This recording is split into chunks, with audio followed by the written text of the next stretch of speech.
அடடே வாங்க வாங்க வாங்க. டேய் அண்ணா வந்திருக்கா, ஒரு காபி கொண்டு வாடா. இல்ல அதெல்லாம் வேண்டாம், பரவாயில்ல. அதெல்லாம் இல்ல, வாங்க அப்படி போய் பேசுவோம். ஆ. டேய் கல்லாவை பாத்துக்கடா.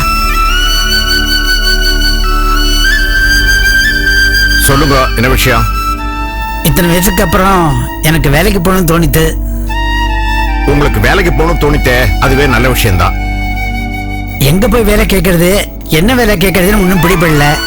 அதனாலதான் உங்கள்கிட்ட வந்தேன். எனக்கு எந்த வேலையும் தெரியாது.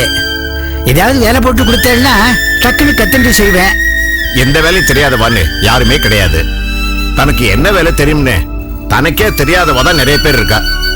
எல்லார்கிட்டையும் ஏதோ ஒரு திறமை இருக்கு, ஆனா அதை வெளிப்படுத்துறதுக்கு ஒரு திறமை வேணும். அதுதான் நிறைய பேர்கிட்ட கிடையாது. அதை வளர்த்துக்கணும்னு கூட யாருமே நினைக்கிறது இல்லை. என்னையே எடுத்துங்களேன், ஓட்டல் தொழிலுக்கும் நேக்கும் ஸ்நான பிராப்தி கூட கிடையாது. ஏதோ பண்ற பிரமாதப்படுத்துறேன்னு எல்லாரும் என்ன பாராட்டின்னு இருக்கா. சரி அதை விடுங்க. ஆமா உங்களுக்கு என்ன வேலை தானே வேணும்? ஆமா, எந்த வேலையா இருந்தாலும் பரவாயில்ல. இந்த HLL எடுக்க வேண்டிய வேலையை கூட ஈஸியா பண்ணிடலான்னு கான்பிடென்ட் இருக்கு. ஐயோ, அந்த வேலையை எனக்கு கொடுத்துருங்களேன் ப்ளீஸ். இந்த பாருங்க, நீங்க இறங்கி வந்துட்டேங்கிறதுக்காக நான் உங்களை அந்த அளவுக்கு கீழே இறக்கி விடுறதா இல்ல. உங்களுக்கு டோர் டெலிவரி செக்ஷன் வேலை தரேன். கஸ்டமர்கிட்ட இருந்து ஃபுட் ஆர்டரையும் அவ அட்ரஸையும் நோட் பண்ணி அவ ஆத்துக்கு பிராம்ப்டா அனுப்பிச்சு வச்சிடணும். இந்த பாருங்க, இதுக்கெல்லாம் கவலைப்படாதீங்க.